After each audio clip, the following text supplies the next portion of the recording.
Okay, question number 37. My camera is not on because it's not working properly, so I have just discarded it. Anyway, let us continue with this.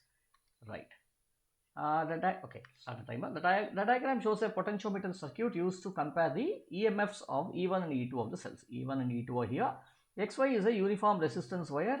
The XY is uniform resistance wire. The fixed resistor has a resistance R. Okay.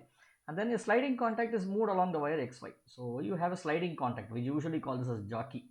When the sliding contact is at position P, the galvanometer reads 0. What do you mean by galvanometer reading 0? Which means there is no current passing through this, either this way or this way. Okay, since this is a positive terminal, I expect this current to pass like this over here. But no current is passing. Why shouldn't the current pass? If you ask this question, there can be two reasons.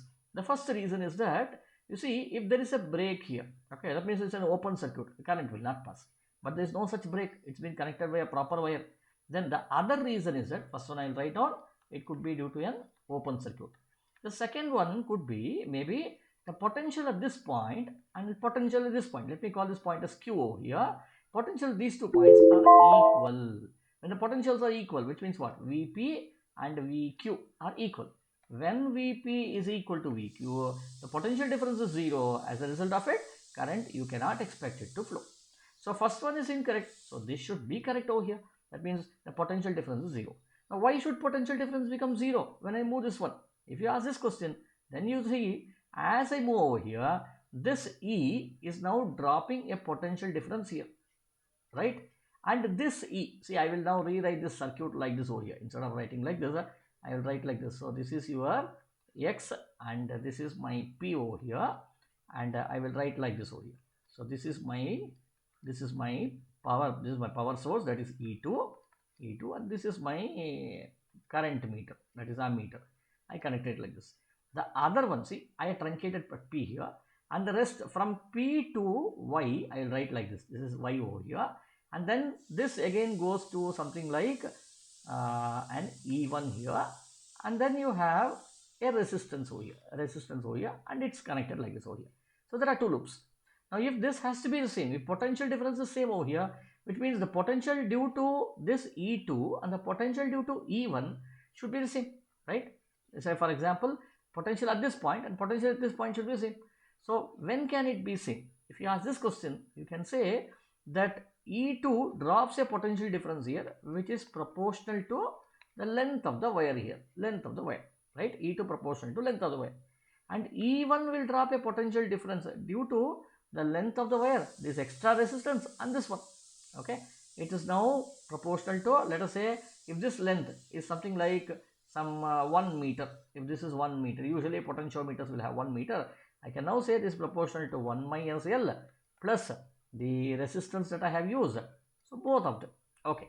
Now we have understood that if at all something like this should happen, then definitely the potentials due to this source should balance with the potentials due to this source at point P and Q over here. Okay, now let us read what's happening. The circuit is now changed, so the galvanometer reads 0 when the sliding contact is at a new position to the left of P. That means what? Now what I do is the circuit I am changing. How do I change? Either I have to change some parameters over here. I can change the value of E1, change the value of E2, change the value of resistance and so on. So that now I am moving this sliding contact here. I am moving at this point because he says why at this point, because he says sliding contact is at a new position to the left of P. This is a new position. This is a Q, R over here. We have taken already Q. Let me take this point as S over here. Okay, now what change could have been made to the circuit? The wire XY is replaced with one of the lower resistance. Now if this was happened, then what could have happened? So definitely the resistance of this part and this part both would have changed. Okay, so therefore it's not so easy to determine. Okay, so what's happening? In other words, the point would have been shifted on the other way around. Then E2 was increased. E2, this is your E2. E2 was increased. If E2 was increased, then what could have happened?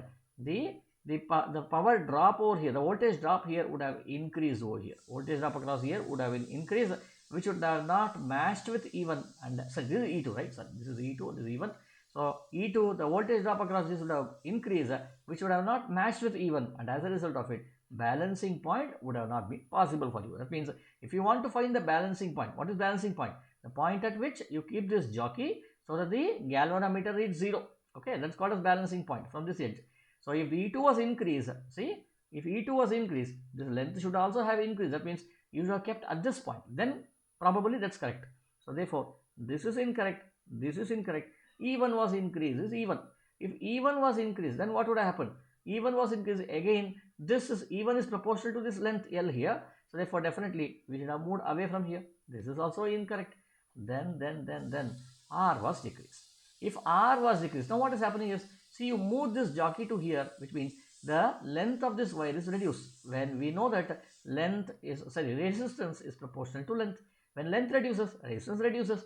So therefore, if this resistance reduces, I have to move it to, I have to reduce this resistance also R. So therefore, R was reduced so that the potential drops are matched. So therefore, D is the right answer. I hope you get this. If you do not understand this, ask me in the comments. I will definitely put across a new video based on some practical experimentation.